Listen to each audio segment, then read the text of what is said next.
Hello, can everybody hear me? Can somebody verify that they can hear me by typing yes in the chat? Yes, we can hear you. Okay, thank you. I hope my voice is clear, and good evening everybody.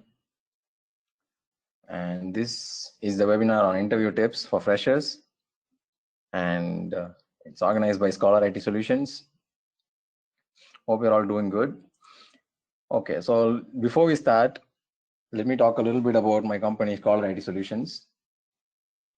It's an IT solutions provider based in the US, and we are a group of professionals and technical people. We are highly experienced in our fields, mainly Oracle, database, and DevOps, all the modern technologies. It's one of the best companies to work in the US. You can follow the Scholar IT Solutions social network pages like the website, Facebook page, LinkedIn page, if you want to get to know more about the company, what the services they provide, the training, and also free webinars such as this. And a little bit about me. I'm a consultant, mostly working in the technology field. I offer consultancy in almost all the modern technologies. And I also offer a lot of advice to business people on business development and digital transformation. And in my spare time, I like to mentor and advise people. Okay, so the corporate world. So you're all here to know about the corporate world. So how many of you here are finished your college or your education and looking for a job? And how many of you are still pursuing your job? Can you just say C for college and J for job? Can you type that in the chat so I know what kind of audience I'm talking to? If you're still in college, type C, and if you finish college, type J.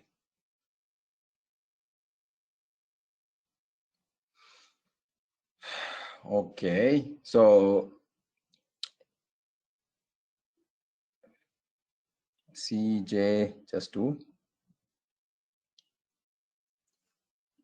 Okay, so I'm just assuming that all of you are new to the corporate world. So what is the corporate world? It's how we organize the business, because we can't expand into a global level if we do not have an organized business. And that is why we have offered training in college and school and everything like that, to discipline us into something robust enough to be in an organization and work towards a better future. So the corporate world is highly organized. The main thing is they're organized. For every single thing, there's a procedure. Whether you're applying to a job, whether you're applying to a promotion, and everything, there is always a procedure, a path where you should take. And why is this done? Because there needs to be some kind of clear path and set of rules that everybody follows. And each and every corporate company has its own constitution. How we have Constitution of India, Constitution of UK or whatever. So each and every company has its own constitution, a set of rules which is used to govern the company. How it's pretty much like an entire world. If you take each and every corporate company, they have their own set of rules, they have their own set of regulations and procedures and corporate culture even. Each corporate company has a different kind of culture. Everybody knows about Google. So Google has a very different culture compared to other corporates, and it's often voted as one of the most best places to work in the world, and that is because of their corporate culture. Okay, so what are the essential skills of a professional? So from a student or a college student or a school student, a professional is very different, because in school or college, you are just given a set of tasks, a set of material to be read, and a lot of things to be completed. And once you complete all the tasks and requirements, you're given a school certificate, high school certificate, or a job, college degree, everything. So you just have to complete a set of tasks. There is no proper training to become a professional. A professional is someone who works very, very efficiently. The opposite of a professional is amateur. Amateur is somebody who is new to the industry. So you come into the industry as an amateur and you become a professional. And what is the difference? An amateur is a person who is generally not experienced at all. Somebody with zero experience is an amateur. So why am I saying about amateurs? Because people will not trust amateurs with any kind of jobs. And most of the people, they enter the company as amateurs. So the people won't trust them, because they see them as inexperienced people and they are not ready enough to handle the tasks or anything like that. So in this very highly competitive world, you cannot enter a company as an amateur. You need to have some kind of professional skills which set you apart from the other people.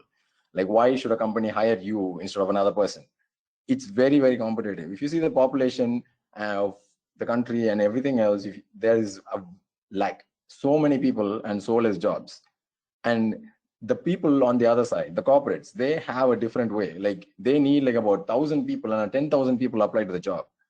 So you need to set yourself apart. You can't go inside the company and say like, oh, I'll go inside the company and then I'll start learning. You won't have any time, because when you go inside the company, you have very limited time. You are given tasks, you're given some procedures, you have to follow some protocols, and in that time, you have no time to learn a new skill. Okay, so let me go through each and every skill in detail. And I will start with public speaking. Public speaking goes a long way in any kind of professional environment, because for a person to talk about something for at least an hour or so, it takes a lot of knowledge. So if you are able to confidently talk in front of public, people see you as a knowledgeable person, even if you are not. There are some people who actually fake it. They don't know that much, but they actually have such confidence that other people think that they know so much. That confidence is only available in people who know stuff. So you can actually like either do two things. You can actually build your confidence enough to like talk in public, or you can know a lot of stuff so you can communicate efficiently with that information. So public speaking does not always mean that you have to stand in front of a mic or you have to present in front of 100 people or something like that. Let's just say you're in a meeting and there is like what, about 10 to 15 people in the same room. It takes confidence to stand in front of all these people when all of them are listening to you to talk. And when you talk efficiently in front of like a room full of people, you are like almost like, how do you say, they look up to you. Everybody is watching you. And that goes a long distance when you're able to communicate with so many people at a single time efficiently. Flexibility. Any kind of job, any kind of business person, anybody needs flexibility, because you never know what happens. For example, the current situation, COVID, everybody got displaced by it. Nobody expected COVID to be a huge thing. They just thought it was nothing, and yeah, it became a huge thing now. So in these kind of times, like all the business people, they took all their things online.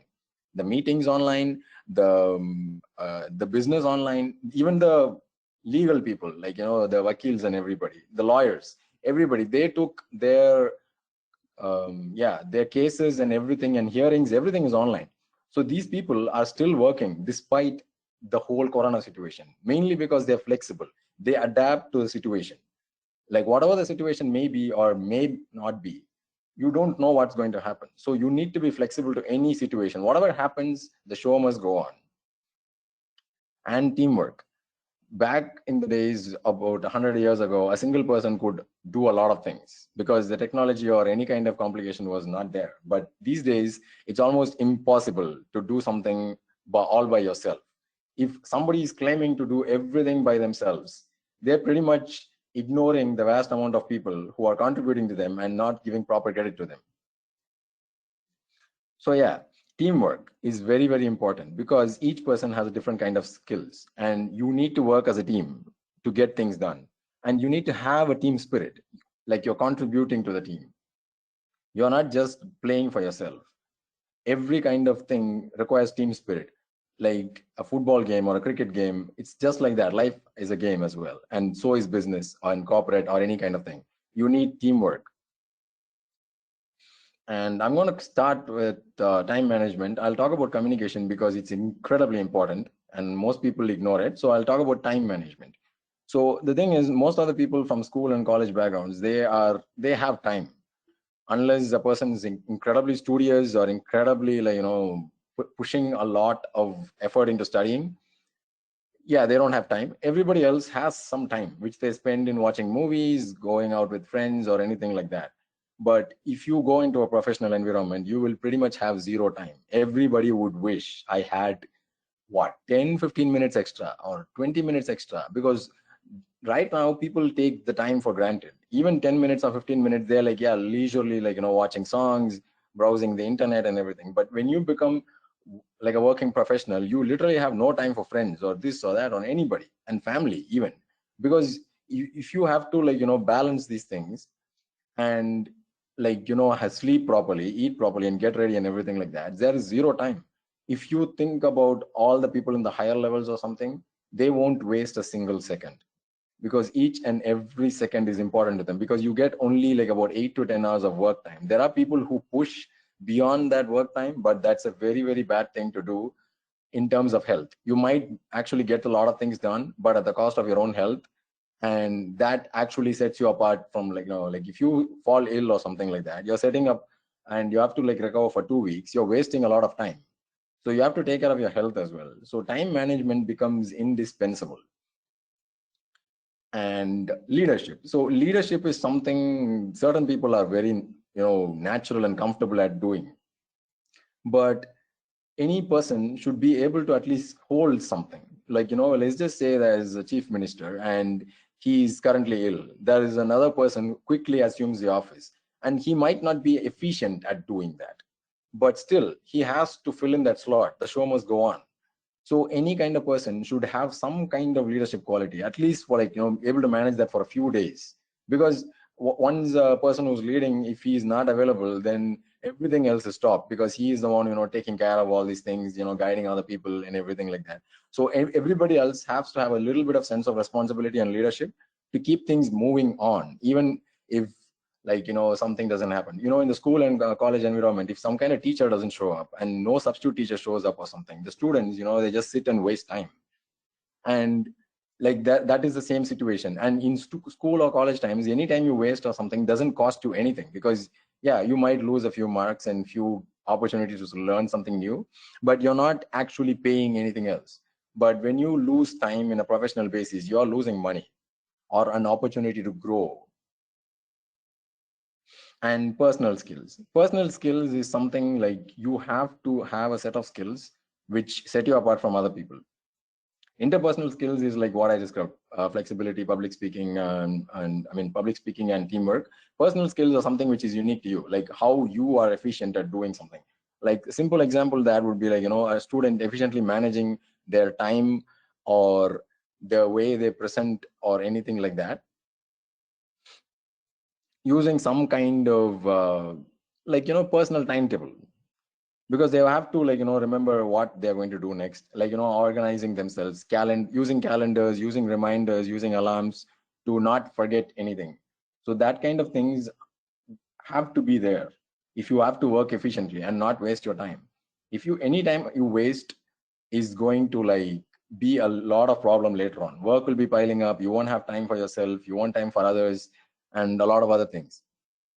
And anybody in the higher order of professionals will value time as the most valuable resource, because there is no limit to how much money you can earn from this world.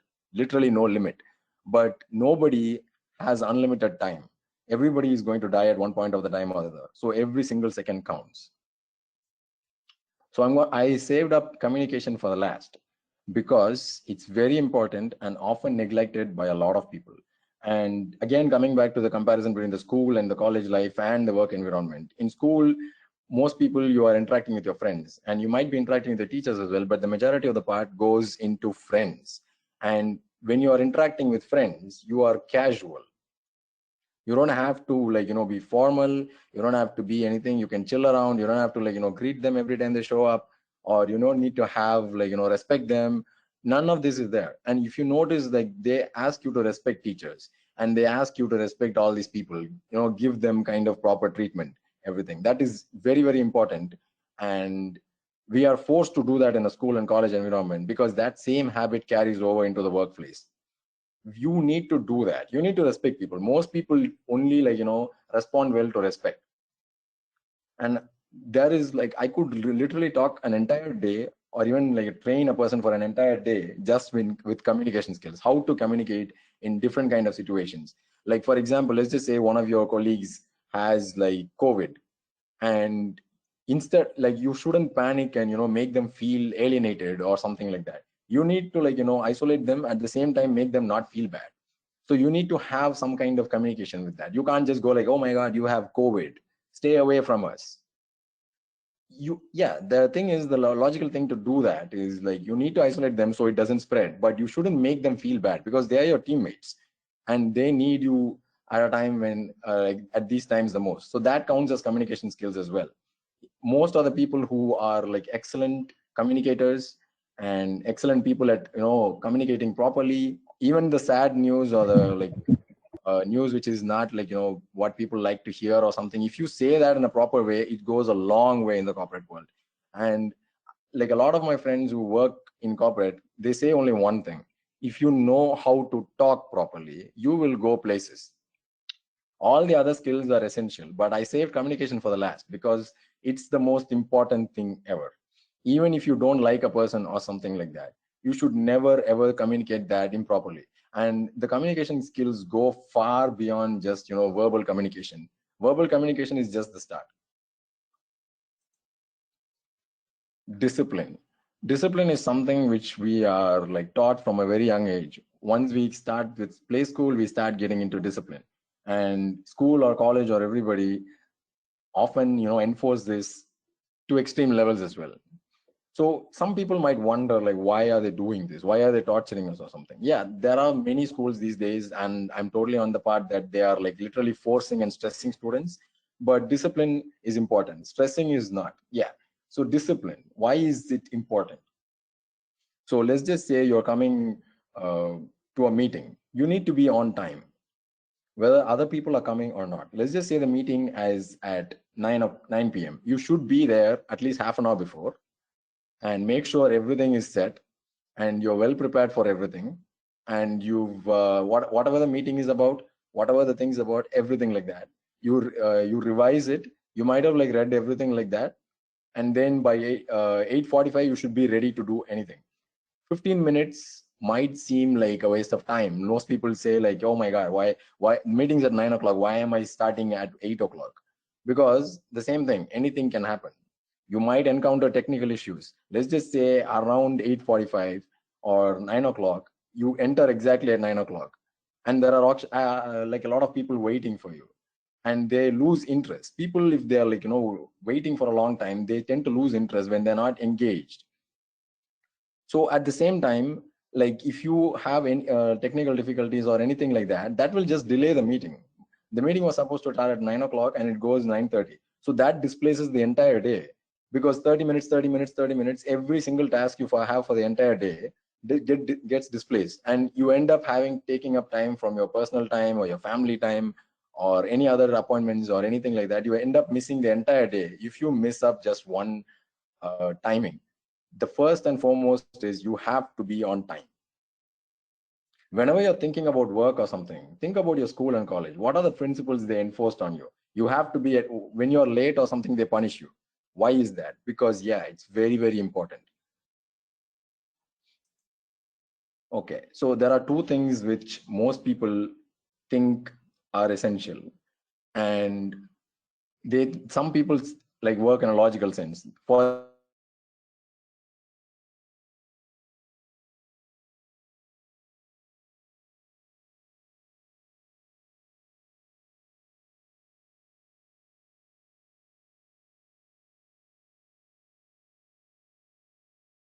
is like something which is that could not be any more wrong, because vast majority of people are emotional. More than 60% of the people are emotional. They respond well to emotional responses or emotional kind of way than logically putting something on their head. So some people, when I talk about all this brain and heart thing, they just talk about like, hey, so are you asking me to like be kind to everybody or be rude to everybody or ignore everybody? There should be a gentle balance. Brain and heart should be like working together. So there was this saying on the internet which was kind of really beautiful. Like, they say like, go where your heart leads you to, but take your brain with you.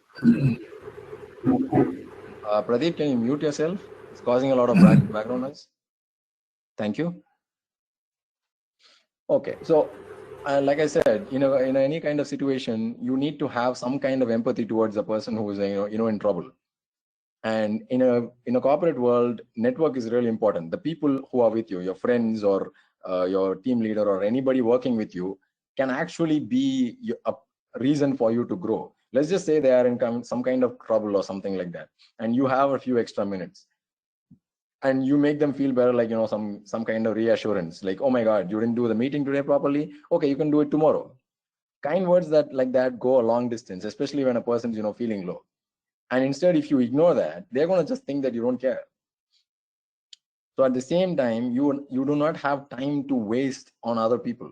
So you need to have that, like, you can't sit and console a person for 2 hours or 3 hours. That's a lot of waste of time. So you just have to be very precise in what you do. You have to console them, at the same time not lose your own focus and not waste so much time in doing something like that. Both these things working together can do wonders. A lot of people either work logically or emotionally. They're either too cold or they're too sensitive. There is a perfect balance between those two things, which will take you in a like in a long way in life, in terms of personal relationships, or professional relationships, or in anything. Combining these two things makes you a really, really beautiful person that everybody want to be with. Okay, and coming back to the communication skills, and I can't stress enough about the communication skills. They are really, really important. So I gave you a little bit of intro about what communication skills are, and now we'll see the different types of communication skills. So non-verbal. So the speaking, I already told you about it. So speaking is just voicing out, talking about what you feel, how to communicate your ideas, how to communicate your suggestions, or like, again, this is a vast topic. How to talk to your boss, how to talk to your colleague, how to talk to a person who doesn't mean anything to you. Everything matters. So I'll come to the non-verbal part. What is the non-verbal part? Body language. Body language, gestures, your face, and they say the face is the index of the man. If you have a smile on your face, or a little bit of a normal face or a friendly face or something like that, a little bit, people will feel more confident coming and talking to you, other than a person who keeps his face like, in an odd way or something like that. Face is how primarily everybody figure out like what's going on in a person's mind. Oh, is he angry? Is he sad? Or is he depressed? Or is he like, frustrated? Or is he hungry? Or is he not well? So the face is really, really important. Non-verbal communications are the most important part of communication itself, because apart from the time you're talking, your posture, the way you sit, the way you respond, the way you lean, everything is noted by people. People note everything and they judge everything. They judge you based on a lot of different things. And listening. Most people who go up in life are good listeners. The people who talk go like a distance. Yeah, they do. But people who listen go even beyond that.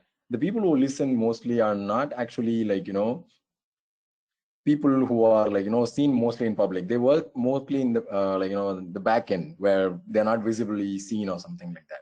If you're an introvert who likes to listen, or you are not comfortable talking, and you have a lot of listening skills, you like to listen to people talk or something, that can help you a lot if you listen to the right person who can actually guide you in ways, or you can actually exchange ideas.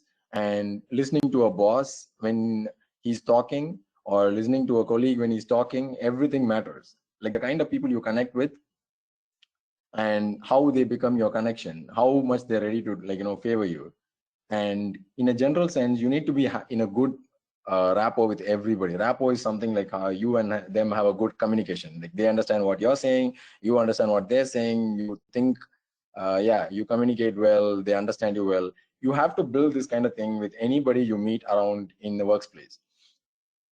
And you shouldn't talk any kind of way that they're it's hurtful to them. There's a reason why we talk formally with our teachers, or anybody who's our superiors, or like our colleagues, or everything like that, because talking formally avoids a lot of conflict. When you're talking formally, like you don't think, it's very rare that it offends people. Every single thing, like unless you show some kind of gesture like like that, or your voice or tone or anything like that, it actually avoids conflict all the time. So that is why we have formal English, business English, communication English, specifically designed for this purpose, to avoid conflict. Because any kind of conflict between you and another person in a workplace is going to hinder your growth, his growth and the company's growth. That's why we are having these kind of rules in the corporate world. And you need to know all these things before you go in there, because once you go in there, there'll be no time.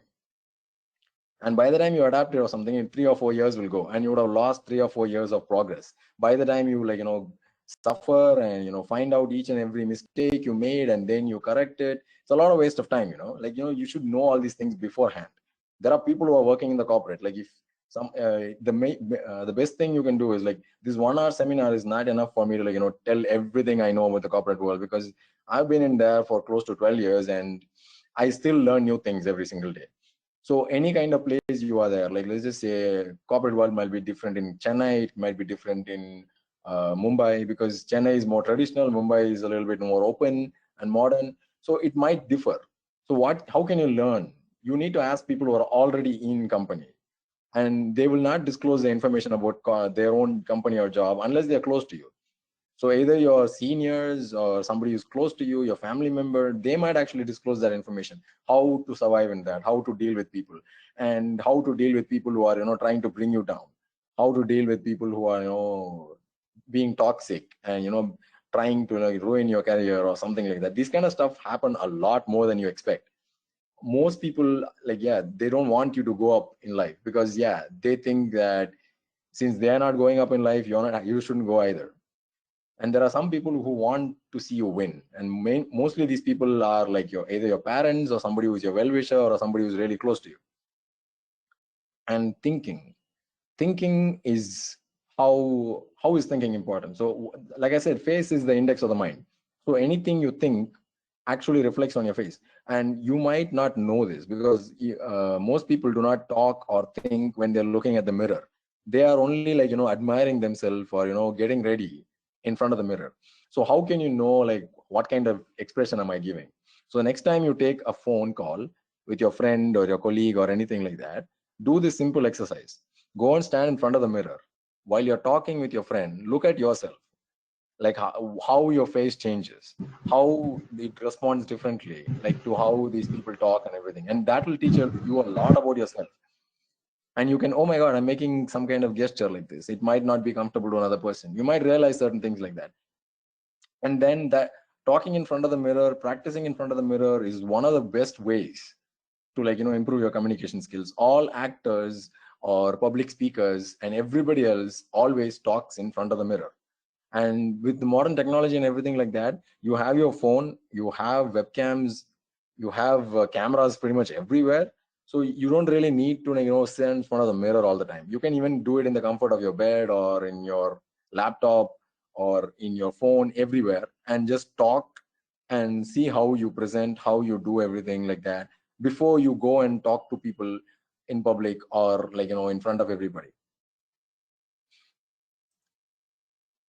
Okay, and again coming back to this whole emotional intelligence, and this, if you take the Western countries or something like that, they're hiring experts in psychology more than a lot other experts and consultants. And like about a year back, I went to a company for training purpose, and I overheard this conversation. Maybe they were not trying to be hiding that, but yeah. So they hired a psychology expert. And why did they do that? And they asked him to come and just be there, because they were going to fire 25 people. 25 people are losing their job. And so the company hired this psychologist, who is an expert counselor, to actually make sure something bad doesn't happen or they do not suffer an emotional breakdown. So when people lose their jobs, they are lost. They don't know what to do. They don't know what situation is that. And this does not happen only when you lose a job. Let's just say you're having a problem in your office, or you're having a problem somewhere else, and you don't know how to deal with it. You're stressed. And in these kind of times, you don't know who to talk to. These days, almost all higher end companies, they have HRs and psychology counselors who are part-time and full-time, who you can approach about your problems. And the best way to see them is you can talk to them without any kind of they cannot divulge your information to other people. They can't tell information about you to anybody.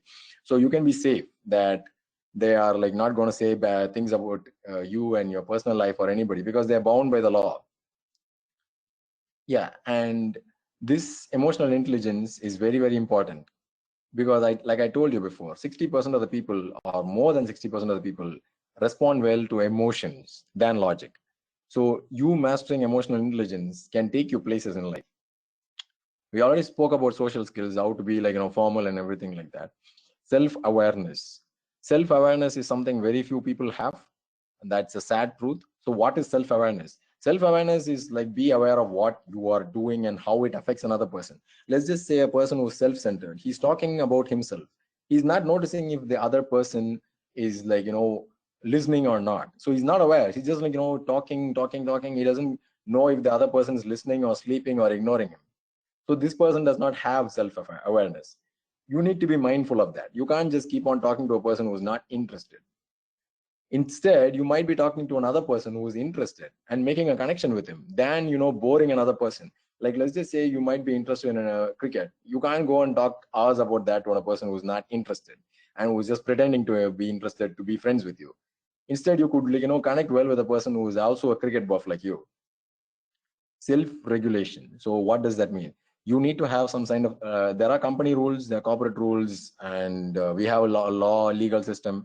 Apart from all that, you need to have your own kind of rules and regulations. Like, I am not going to do this, I'm not going to do that. Because most people, they follow these rules only when they have to. Like, for example, the teachers, they say keep quiet. Moment the teacher turns back, everybody starts making noise. So they are like, following those rules, not out of their own kind of discipline. They are doing it just because the teacher is like, getting angry. So you need to have some kind of self rules that, okay, I'm going to present myself as this professional. Like, I'm not going to lie to people. I'm going to just say things in a nice way. I'm going to like not make this a huge issue. All these kind of things, like, project your personality. Okay, this person is a reliable person, that person is a reliable person. So when the company is deciding on who to promote or who to send on a specific task, they always look for a more reliable person than a skilled person. In business, skills do not take you everywhere. They are required, but yeah, everything else matters. Because if you learn some kind of skill like, programming or like, designing or something like that, there are thousands of people with the same skill. So what sets you apart are these kind of things. How reliable is that person? Oh, he comes to work daily. I mean, regular on time. He doesn't take leaves unnecessarily. So there is this thing that people don't get leaves. So if you lie and take leaves for all these small situations like going to a cricket match, going to a movie, then when you really need a leave or a situation, they won't give you because they think you're unreliable. You're taking leaves for no reason. So when you have an actual medical emergency, they are unlikely to give you a leave.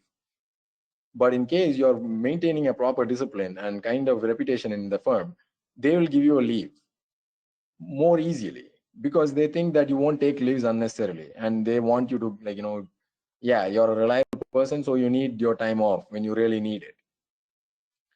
And motivation. If you don't have any drive, you have to go with the flow with everybody else. You need to have a drive, either one step or one small step, baby steps at a time. You need to be like having short-term goals. Like in 1 year, I'm going to become this person. In 2 years, I'm going to become this person. And where do you see yourself in 10 years? Am I going to be a successful person, or am I going to be complaining about how rude and annoying my boss is and how my colleagues are stopping me from, moving front in life? No, ultimately it's your fault. If you just choose to blame other people to, not feel bad about the whole failure. Because if like if somebody is, preventing you from, going front, you have to tackle and handle them, not sit and complain about them on how they are like, spoiling your career or anything like that. Because people are competitive, they'll do anything to win, and you shouldn't sink to the same level as them, but learn to deal with them better. And about balance, work-life balance, health, everything requires you to be in the proper balance. Like I said, if you work overtime for extra money, you will be spending twice that amount of money in the hospital. I've seen a lot of people do this. They work overtime, they earn a lot of money, and 1 month they spend all double the money. Hospitals are expensive. The moment you go in there, they're waiting to snatch your like wallet, and they know that you're going to pay for it because yeah, nobody's going to say no to a hospital bill.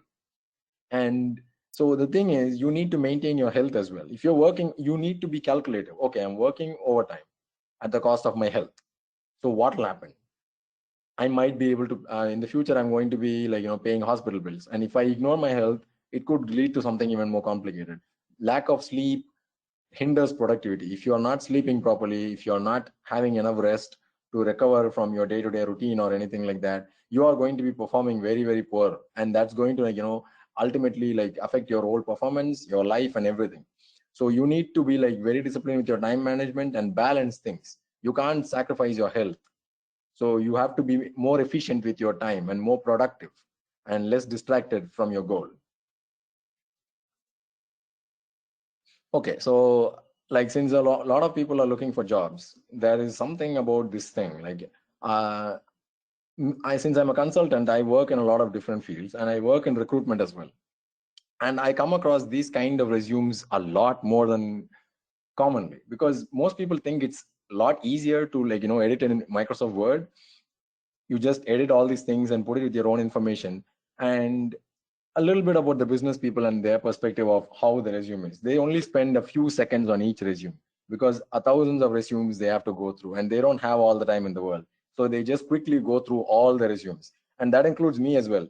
I could say that because of my own personal experience of recruiting for companies. I've done freelance HR for a lot of companies. And I know how it is, like, to see a page like this. It's almost like an exam paper where a person is writing so much information about themselves and I can't find out. Like all these things are so small. Like if you see the second line or something, there is a list of his expertise, but I can't quickly see it. It's all black and white, and I can't see anything except his name, which is highlighted and big. And there is a lot of text.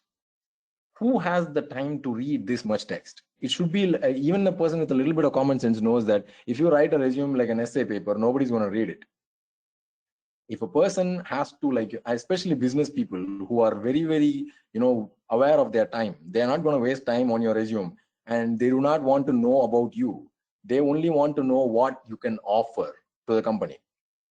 They don't want to know about your detailed things. So so how do you write a resume then if you're not going to write like this? Simple, like this. So how is this any better? Everything about this is better. Like, think about it. The first thing, the first four, like the box over the top, address, contact, LinkedIn, Twitter. Yeah, nobody's going to look at that at first. Okay. So Jane Smith. So the first thing, education, done. Experience, the years are highlighted. And education has this logo. So anybody who's looking for education, their eyes quickly go to that logo of that hat. And languages, French, Spanish, Italian, it's over there.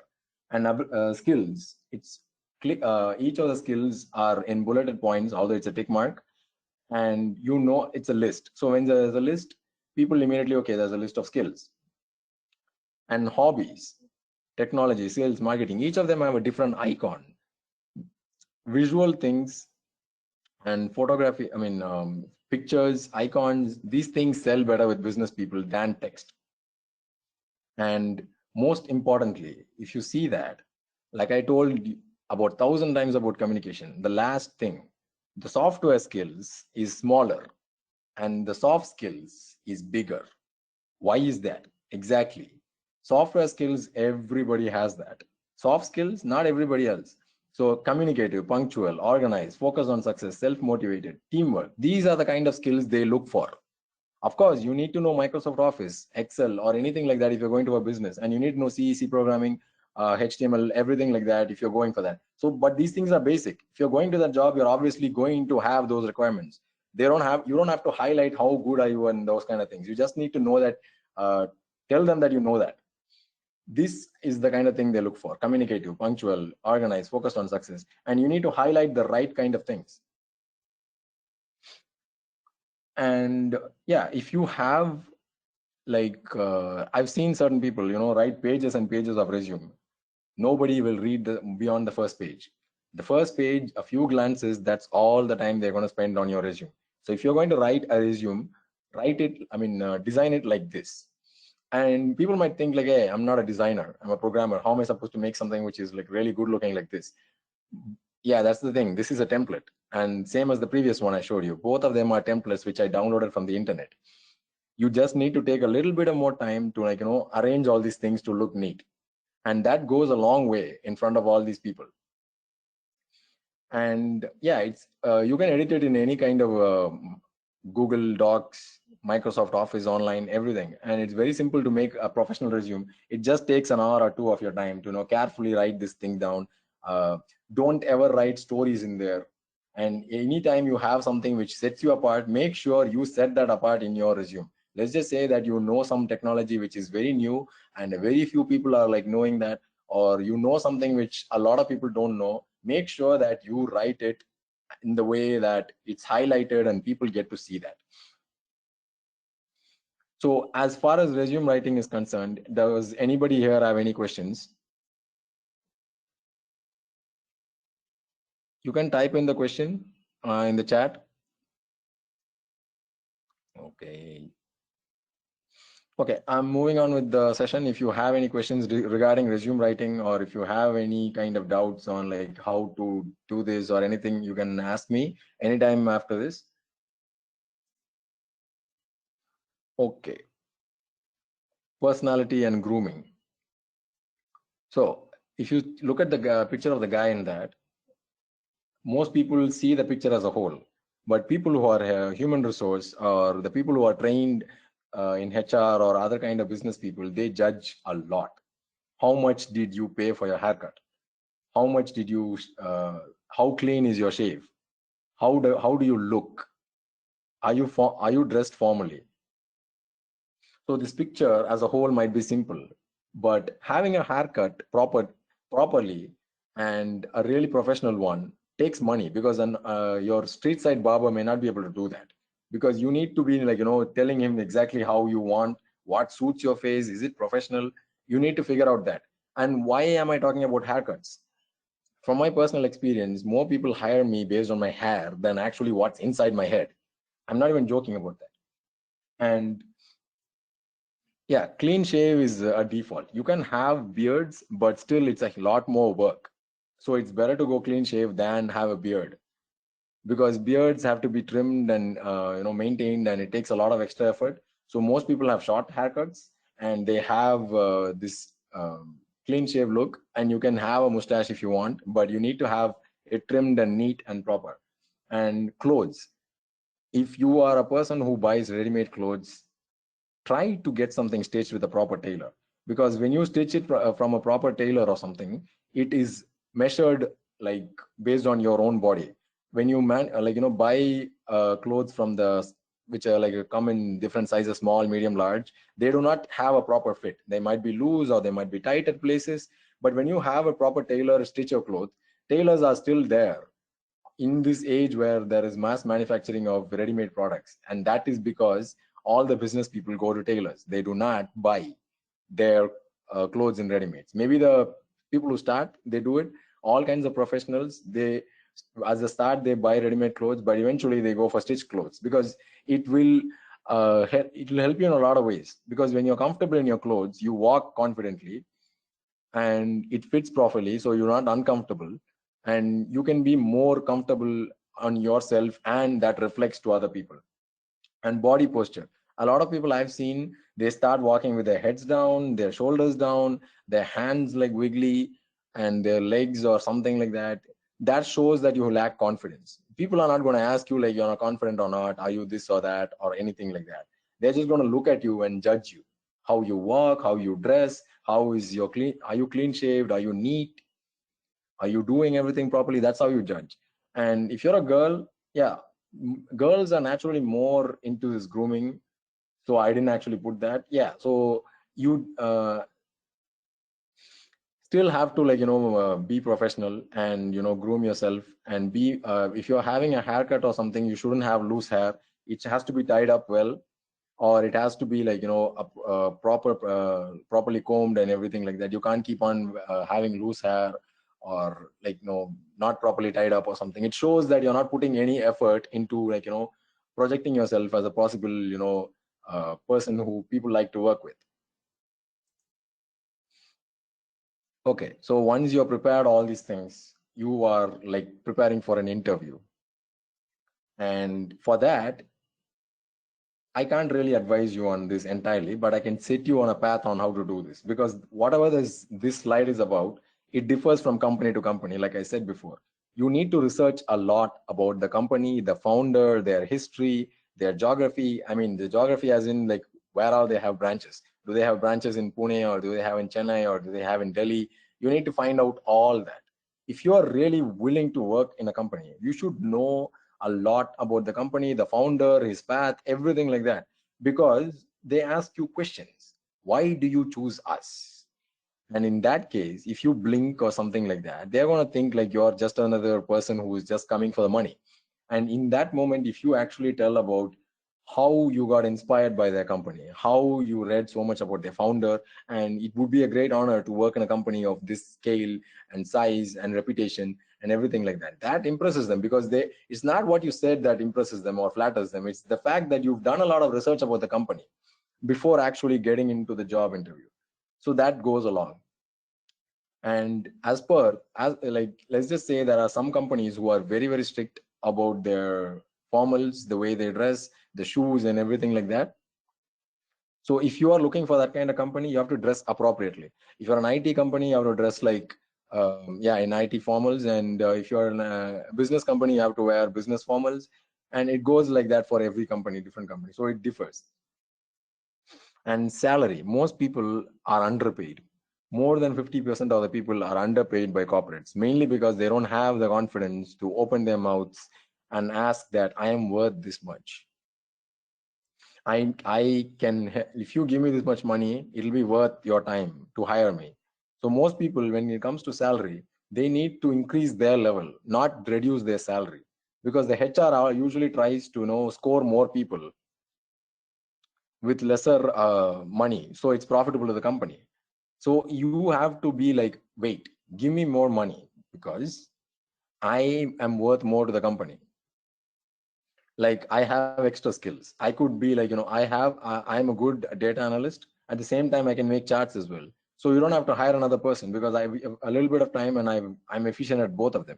Any kind of extra skills you have, any kind of things you have, if you ask extra salary, they're definitely going to ask you a question like, why should we pay you more than this? And you need to have an answer for that this company is looking for this. And that, again, you have to research what the company is doing, what kind of software they use, what kind of business they're into, and get the appropriate skills which will take you far. And always keep a checklist of all the things you need for the job interview. Like, I need to prepare about the company, I need to dress well, I need to have my salary expectations, I need to value myself, I need to be confident. And you have to remember all these things.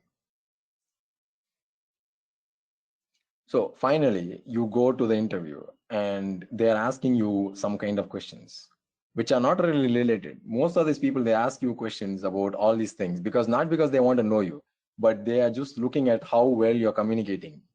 They do not care about what your hobby is or what kind of things you go and do, everything like that. So when they ask you a question like what your hobby is or something, if it's cricket, then you have to know about cricket. You can't just keep on saying that you would never played cricket in your life before and you write cricket in your hobby. If they ask you about cricket, you'll be blinking and they'll think immediately that you lied in your resume.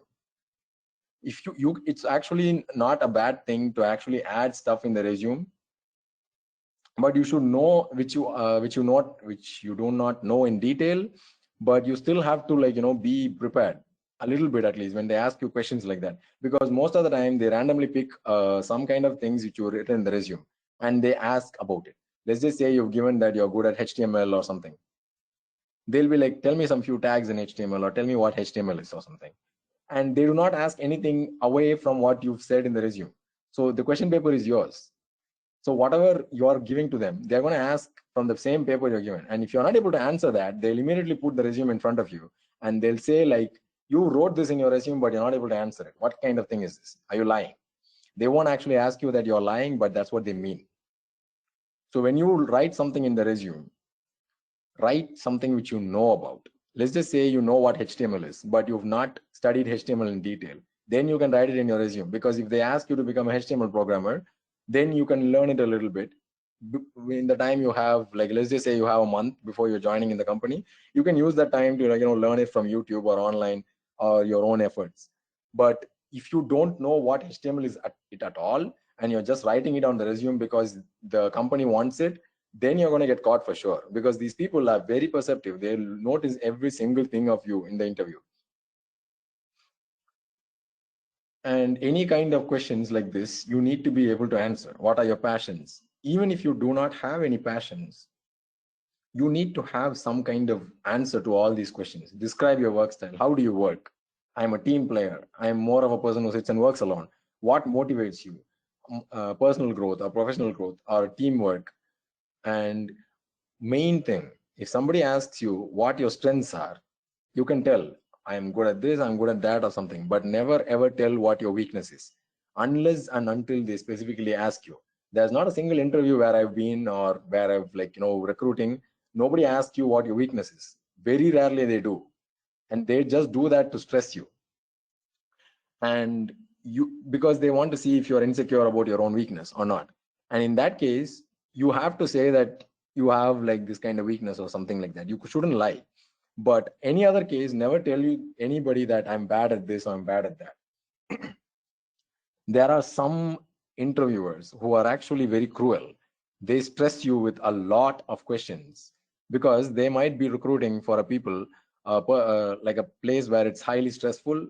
You have to meet strict deadlines or something, and they want somebody who can doesn't crumble under stress. So they stress you with a lot of questions in a short amount of time and see how you handle that. If you sweat, or some people, they get nervous, they sweat or anything like that. First of all, never do that. Never be afraid of losing the job. When you go in there, be prepared for both. Be prepared to work for the company, as well as be prepared to accept that this company rejected you. And there's a lot of people, they fear rejection. Once they're rejected, they feel like they're not confident enough to go. A simple story: there's a person called Shiv Nadar. He was rejected by Infosys, and now he's one of the richest person in India. And if Infosys didn't reject him, he would have never become such a big deal. And his company is growing like leaps and bounds now, way more than Infosys. So it's a mistake for Infosys to not hire him, because all that resources and his own kind of entrepreneurship could have been that person's. So whenever a company rejects you, just see that, okay, this company doesn't deserve me, or I should go and find somewhere. There will be a place for me in this corporate world. There will be a company who knows and wants the kind of skills I have. Never think that there's something wrong with you. And never think there's something wrong with the company either. It's just that you are not meant to be for each other. You are better at a different company. Think more like that in a positive way. And start preparing for your interview the next day itself, the next interview you're going. Anytime, don't have any expectations when you go into the interview. Be ready for all the outcomes. If they are offering you the job, okay, ready to work. If they are not offering you the job, okay, I'm going to go to the next job. I can't waste my time. If you sit and waste time thinking that I'll get this job, you're wasting time. Instead, you can just use that time to actually apply for another job. There might be another company who wants a person exactly like you. You might be missing that company if you sit and feel bad that the previous company rejected you. And almost we have come to the end of the session, and I'm going to introduce you to Hello, sir. Yes. So most of the company notice period is 3 months. So Most of the company, I'm sorry. Most of the company notice period is 3 months, but they are asking within 15 days to 1 month maximum. So how can I click the interview, sir? Notice period as in like, leaving the company or, joining the company. What are you talking about? Notice period is 3 months, sir. Okay. But attending the interview, TCS and Wipro, this and all asking maximum 1 month notice period. Okay. So how it You have to be possible? flexible, because you have to be flexible and somehow manage these things, because each and every company, one thing is the company is large and you are like a small person. So when you have to think in their scale, because if you are not, being flexible, they're going to give the job to somebody else. and you need to like plan out things on your personal way and manage your time and compensate for all these things. Okay, Okay. and okay, I'm going to say this about this two most powerful words in the corporate world, and they are yes and no. If you are in a business world or a corporate world, anywhere, or even in your personal relationships or like family or anything like that, saying yes is very easy. Saying no is very hard because you think about what the consequences of saying no will be. A lot of people like to hear this term yes, but as far as my personal experience and in life and corporate world, saying the word no in the proper place is required. More importantly, because people are used to saying yes, they'll say like, I'll come to your wedding. Yes, I'll come to your wedding, but they won't, because there you can't say no. They'll feel bad. But in a corporate world, you need to be able to like decline certain things, and you need to be saying yes to certain things. There are, if let's just say you take up something which you can't handle and you say yes, and you're going to come out bad. Instead, you could say a graceful no. I'm sorry. Apologize. I'm sorry. I can't do that. That's how you say it. Instead, you said like, no, I can't do it. If you say like that, they're going to take it like you're rejecting them. But if you apologize before, I'm sorry, I can't do that. That's like different, and they take it like, okay, he's gracefully rejecting it. And when you say yes or something, make sure you have the time and resources to do that. If they're asking you to do overtime, if they're asking you to do something else, then you need to know that you can handle these things. Never do something just for getting the sake of getting the job. If it's a little bit more than your level, you can actually do it. But if it's way, way more than your level, never say yes to that. Say a graceful no. Apologize, and then start talking. Don't talk for hours and then apologize. Okay, and finally, the corporate ladder. And all of you here are beginners, and or maybe working in the company, or like looking to grow. Eventually, everybody wants personal and professional growth in life.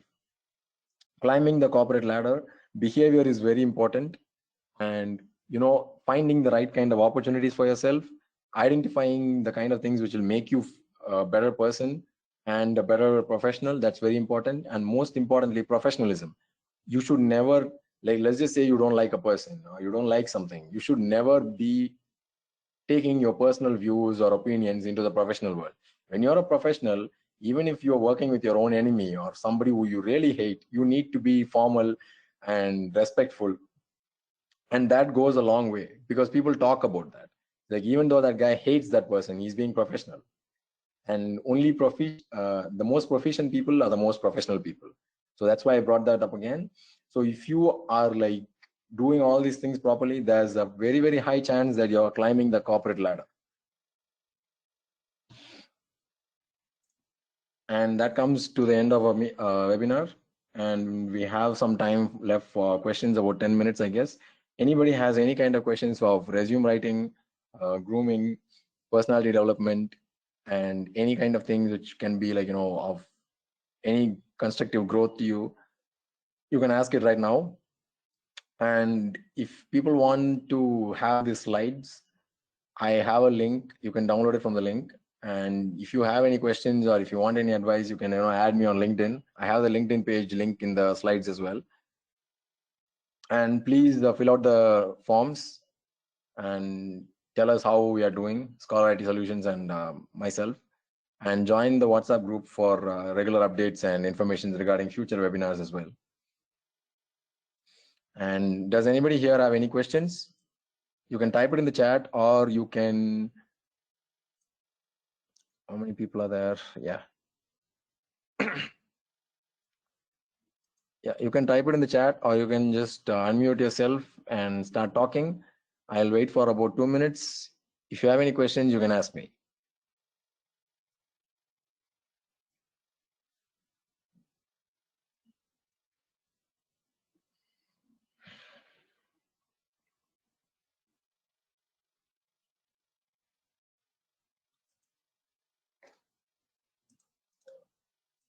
Okay, I'm sharing the link to the slides. You can download this,